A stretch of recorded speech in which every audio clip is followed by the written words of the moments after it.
Hello. I'm hoping that this is a case of third time lucky because we have been having difficulties trying to get Donna on this live. So I'm crossing everything at the minute, hoping to see Donna's lovely face in the... Oh, there it is. She emerges. We are. Oh, I have to tap. Actually, is it okay? Tap? 'Cause this is the thing, isn't it? About unpredictability and such. Hi, everybody. Oh, how are you? Well, I think we said earlier, let's just go with the flow. So that's what we're doing. We're going with the flow. Right, great. How are you, Becca? Very good, thanks. How are you? It's lovely to see you. I'm good. Thank you. Lovely to see you. Thank you for having me. Of course. I think I was saying before, you're an integral part of the Happy Marlo family. Oh, And these chats are just a really good way to have conversations about all things childhood and emotional well-being for children. And so I thought it would be lovely for us to have a conversation about just that. For sure, honey. It would be my pleasure, actually. We both share this passion. So, I'd love to talk about it with you. Well, what I thought would be a good start is I know that you are an energy psychologist, but I suspect that some people might not really know what that means. And so what is an energy psychologist? Good question. A lot of people don't know what that means at all. It's kind of an umbrella term, actually, Becca, for lots of different modalities that tap into energy psychology, which is mind-body connection. Mm-hmm. Thoughts and feelings and how our body responds physically, emotionally, our behaviors, and our energetic body, actually. So EFT, which we're both passionate about, is part of that system. Mm-hmm. And yeah, I mean, that's really what it is. It's a load of great, highly effective tools, which I use. That's what I do. And so when you became an energy psychologist, and so I'm guessing that some of the other tools in your toolkit, like I know you're a qualified hypnotherapist as well, for example, is it a case of kind of gathering and training in these different modalities as you go along? Yeah, I mean, for me, it's a really personal journey. It started with, trying the therapy, trying different modalities for myself. And I really think that's an important part of being a therapist, that you do have some experience of learning experientially of what they can do and achieve for yourself. So that was number one. Did a lot of therapies, and then trained as a clinical hypnotherapist, counselor, and lots of other tools. And my toolkit is expanded over time to what I find and feel create the best results and help people just become the best versions of themselves they can be, really. So that's what I'm about. So let's talk about EFT specifically then, because that's one of the things that we're working, with Happy Marlo on together. I think that it's starting to gain, popularity or familiarity. But what is EFT? What's it all about? Well, it stands for emotional freedom technique. It's tapping, and it's becoming more familiar, which is great, which is what we want, because it's such an effective, fast, accessible tool. I use it every day in my clinic, and we have meridian lines running around our body, and they're sending messages to our brain, basically. Bit odd, but if we tap on them, I'm getting quite comfortable with odd, then we are sort of disengaging this response in our amygdala. Our amygdala is a stress center of our brain. So this is where we're in sort of states of fear or lower vibrational energies. When we're in a stress response, this part is an vibration. So when we tap on these points, it disengages that response and helps activate our parasympathetic nervous system, our rest and repair state, where we can flourish and thrive. So for me, this tool is wonderful. Actually, it's great, and it gets great results. So it can be applied with pretty much anything. I remember you describing it almost as like the electrical, if we were a house, it's like the electrical wiring within that house And then yeah. we're tapping on those meridian points, as you said. Yeah. So what are each of the meridian points that we tap on? Because we're on my phone now, it's sort of wobbling. So I'm just seeing people now. It's fun, isn't it, this? So first one is your point here. We're going to do it. Shall I show you? Yeah, let's do some. Okay, good. So this is for our setup point where we start. And, you know, usually we start with a statement, a setup statement, and it's helpful to be focused with EFT, you know, to acknowledge what we're feeling. Then you've got one on top of your head here. Everybody join in. I usually do about 7. Come on, Becca, that's it. I'm doing it. Go on here. We usually do about, I don't know, 7, 9, side of the eyes, the next point. Yeah, because you don't need to, people have said how many times, I find you don't even really need to think about it too much. It's almost like instinctive, isn't it? 100%. Some points feel nicer, like you want to stay longer, and that's because it's connected to different aspects of the body and different emotions. And, you know, it is really instinctive. You know, sometimes people will come to me and go, you know, I've been doing this anyway. I've been tapping my body, and they instinctively do it. So, you know, these are, I mean, it derives from sort of ancient Chinese medicine, but this is the final sort of point here. Oh, and I don't know about you. I just feel like that's a hug. It just goes, oh, that's a bit better. It is. It's really lovely. So, I mean, this is the tapping part. We need to work with an issue. And really, you know, when I work one-to-one with clients, obviously I work with a lot of children, like you said. And I think what's important about EFT is we're not trying to suppress and make everything okay. We're acknowledging how we feel and saying that's okay, you know.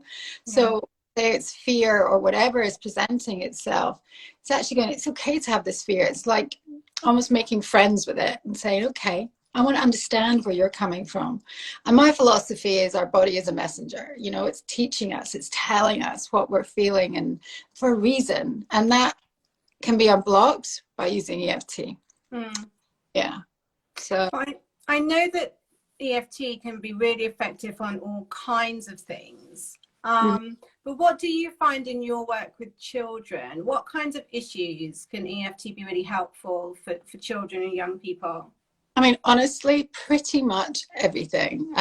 You know, you can tap on everything, but particularly children with anxiety, you know, social or just a fear of separation.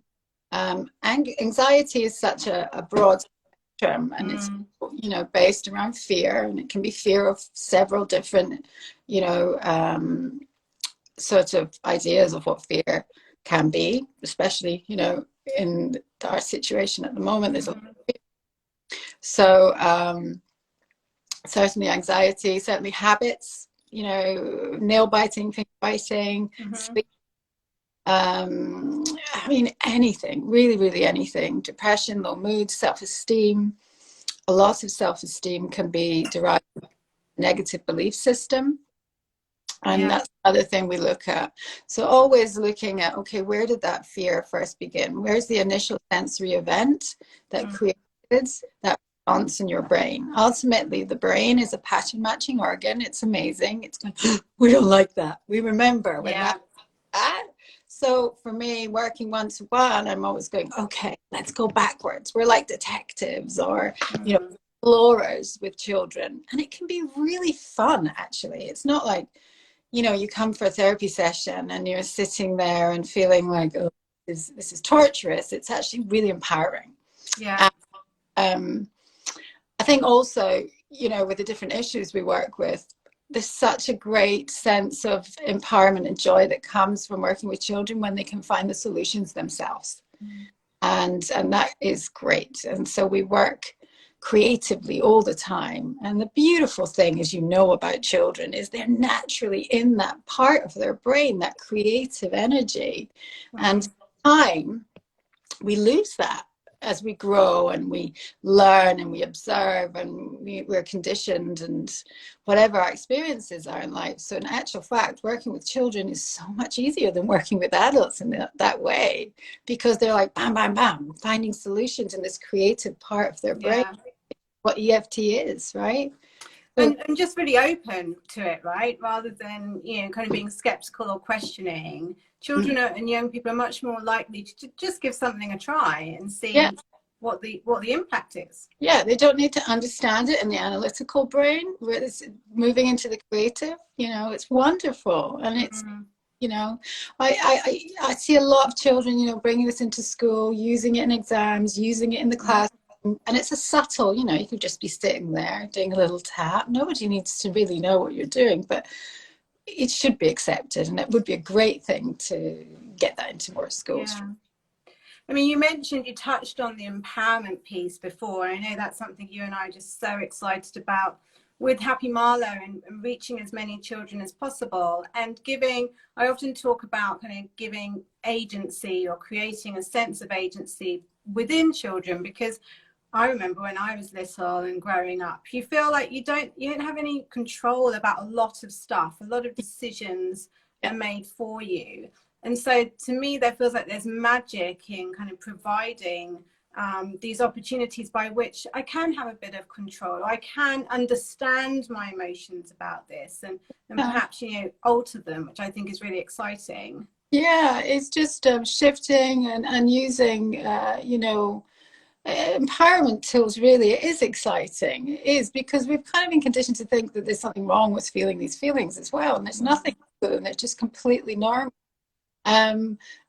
We just need to move through them and not become stuck. And it is when we suppress emotions that it becomes really, really toxic for our bodies. You know, if we do that through time, we know it shows up as disease, you know, and that's, you know, doesn't even bear thinking. But really, we need to get more comfortable with feeling things, I think. Yeah, because I think part of society's narrative has almost been this idea of childhood should be golden or joyful. It should be all of these things all of the time, which are, you know, in the main positive, but that's unrealistic. And I think we're doing children, and, you know, for those who have children in their lives, it's a real disservice, because someone said, or I read recently about, you're not a child who then becomes a grown-up. You're that same person, just at different ages going on this journey. And so, as you said, kind of changing the narrative where feelings are absolutely to be embraced, and to acknowledge that they're going to be negative ones as well as good ones,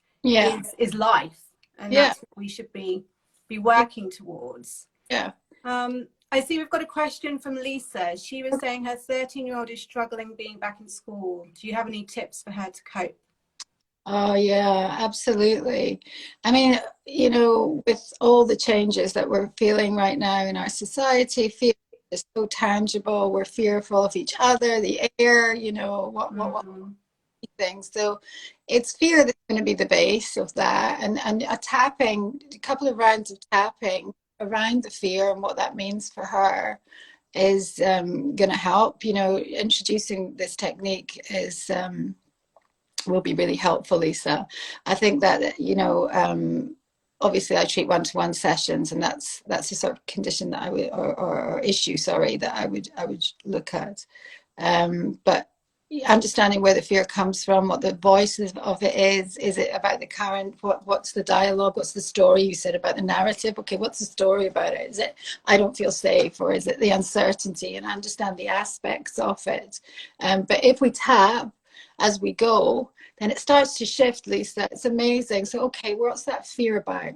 It's about, you know, being in an unsafe environment. Okay, I don't feel safe. Okay, what would make you feel safe? And we kind of texturalize it. With children, they're amazing. Okay, what color is the fear? We kind of bring in more tangible qualities to it. And then sort of enforcing, okay, what would make you feel more comfortable? What would make that easier for you? And you bring it into your internal worlds, and you can kind of project it into the external as well. But it is a response, an anxiety response about the unknown right now. I think a lot of people are feeling that, hey? I mean, the way you described it then, Donna, it's almost like we could use tapping when we're just having a conversation, almost like tapping while we're talking these things through and asking some questions and exploring together. And that's another normalization of it, right? So if you're sitting down with your child and tapping go, okay, what are you feeling? I'm feeling a bit like this. Yeah, me too. What color is your fear? My fear is this. Where is it in your body? Okay, interesting. Mine's in my tummy. What shape is yours? You know, and then if you've got a creative child, draw it out. If you've got an active child, they can move it out. There's so many other ways that you can bring it in as well that can be, you know, kind of creates a positive shifting experience, I suppose. Yeah, but just they're talking through, okay, shall we hang on to it? The brilliant thing about children is when you go, shall we hang on to the fear or the doubt or whatever it is? And they go, nah, should we just put it in the bin? Yeah. And it's that easy. It's like, okay, now I can do it. And it's giving them the choice. Do you want to hold on to it? No, actually. So they can just do whatever they want. If they want to bring in dragons to breathe fire and get rid of it, and they're beautiful minds, great, you know, whatever works. Because that's one of the things that I really appreciate and like about tapping is that you can use it for something in the here and now that's really can feel small, but is impacting you. So for example, I often use it if I know I've got to have a difficult phone call or I've got to present something and maybe I feel a bit nervous. Just kind of help me in that kind of that moment to create that sense of calm and confidence. Oh yeah, I've seen, you know, people at the side of the stage before they go out and play a gig doing it. I've seen people, speeches, anything. Oh, he's a tapper. Look, he's got it going on. But yeah, it's wonderful. I'm frequently using it. I mean, it's great. So you can use it in those ways, but then equally you can use it on the bigger stuff, can't you, when you go into kind of more in-depth sessions, and particularly with practitioners one-to-one like you, Donna. Exactly. I mean, trauma is a field with children I never thought I would go into, right?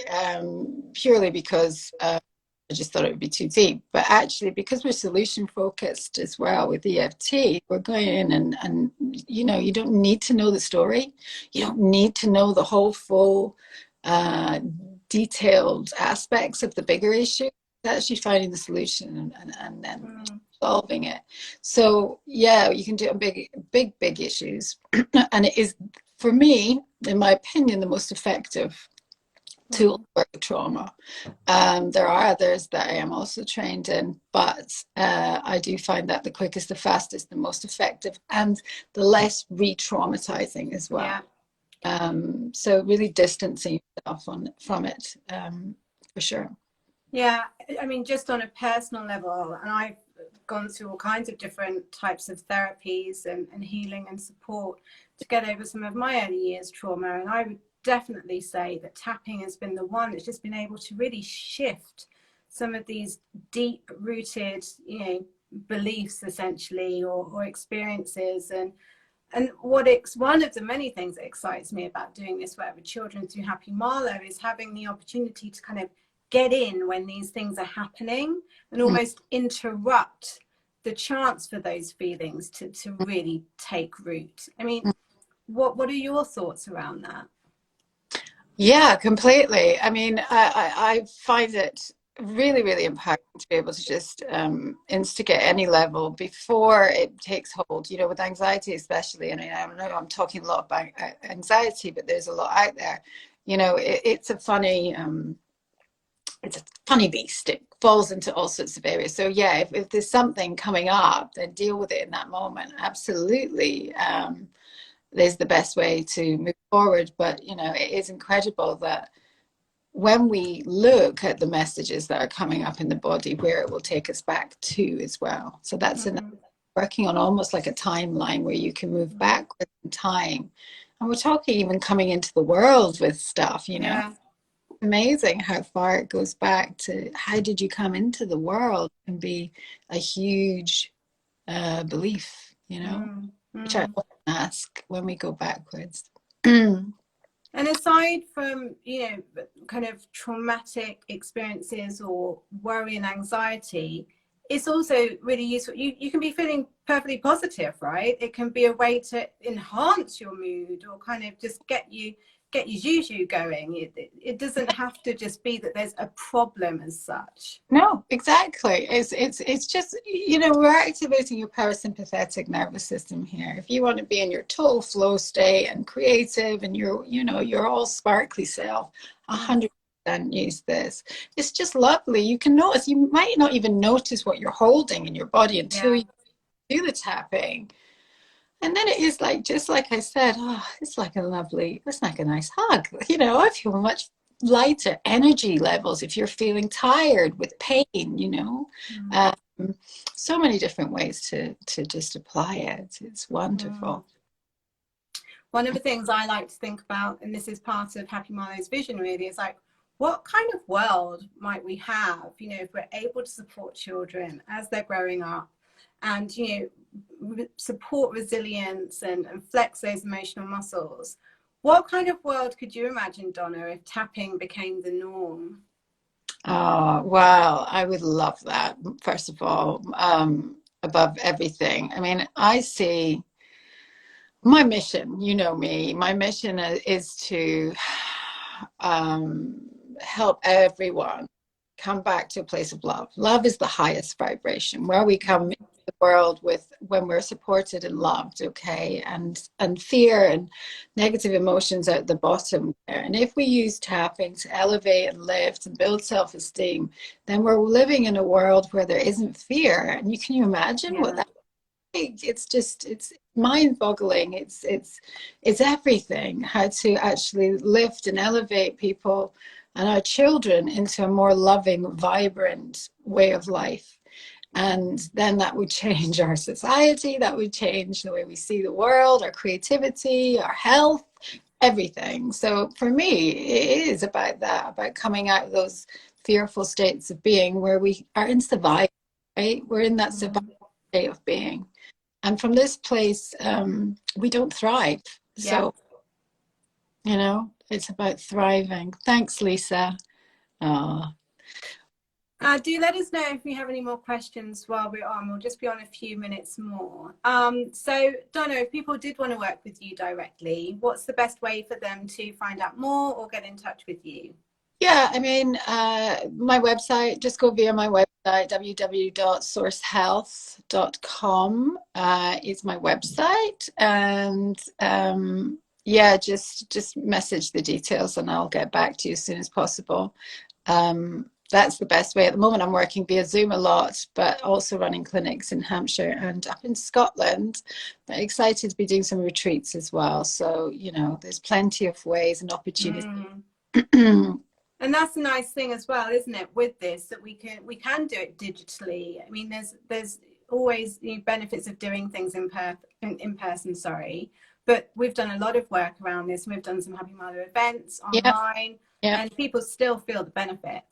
Oh my God, I'm so amazed actually, and it is a testament to the technique really, that how effective it is. And in a way, it's great because you're learning it yourself more and more. So yeah, the results online for appointments and group sessions have been incredible. So it's been a nice learning experiment actually, do it in that way. And I think again, empowering children or adults, whoever wants to use this. I always think I had a difficult time at secondary school, and one of the things I always think about tapping is like, gosh, if I'd known about that, I could have just nipped to Maloo on some of those awful days, or just to in that moment kind of self-soothe essentially and ground. Yeah, and I often have thoughts about that as well, you know, and I often use that. I mean, you know, with my young adults or teens, you know, if you can nail this now, my gosh, your world is your oyster, right? You can go out and just be without those negative beliefs and thoughts, be your confident, vibrant self. So ditto with that one, that I wish I'd known this before, but I think that makes it even more and more important that when children do have an issue, that you look at these resources. And Rebecca, I think it is a little bit of an issue that people just don't know where to go actually, or know what to do. So, you know, getting EFT and tapping out there feels so important right now, you know. Yeah.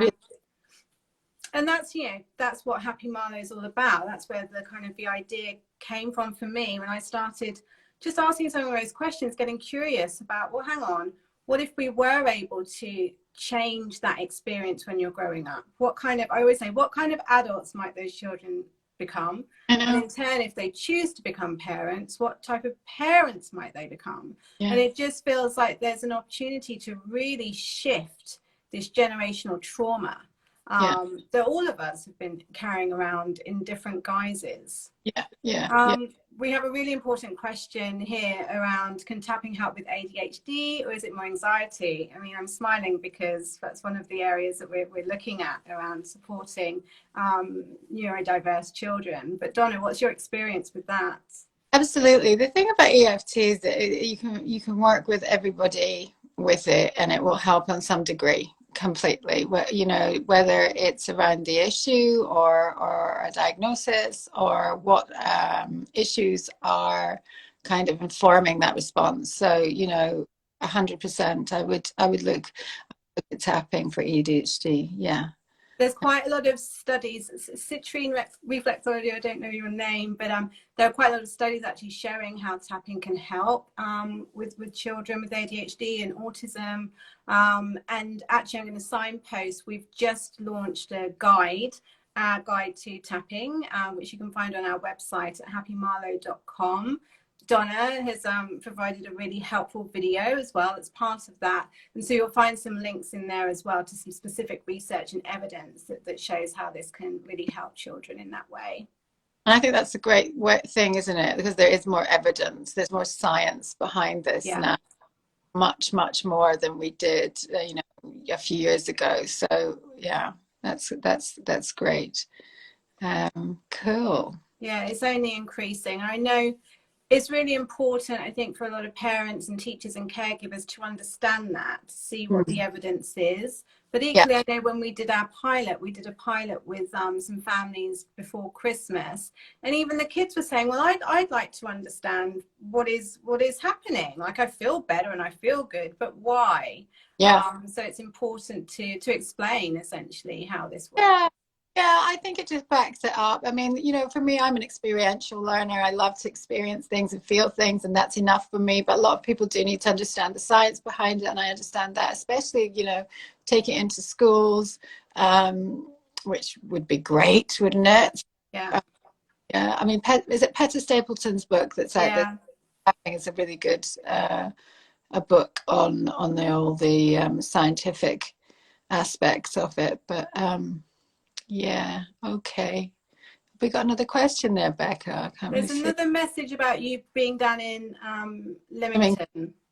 Yeah, I am. I'm based in Scotland now, actually, but I do to and fro when you know there's flights. So I will be back next weekend running a clinic, I think, and the weekend after. Yeah. And we have been running some sessions with Donna online as well. So we'll get another one of those on the book soon, and hopefully you can join us digitally too. Yeah, that'd be great. Love to. Good. So I think, unless there are any other questions, that's a really nice kind of introduction to tapping and finding out more about your work. As you said, Donna, if people want to work with you one-to-one or get in touch, I'm assuming that your link is for your website. It's maybe on your bio here. Yeah. It's fairly easy to find. Please come and see us at happymarlo.com as well. As I mentioned, we've got that new download that's available where you can read more about tapping. There's some stuff around the evidence and the research and the video with Donna, as I suggested. And yeah, just welcome all of and encourage and invite all of you to come on this journey with us as we spread the word. Yay! Good. Okay, we'll have a wonderful afternoon, Donna, and thanks to everyone for joining us, and I will see you soon. Happy tapping. See you later. Bye-bye. Bye. Bye.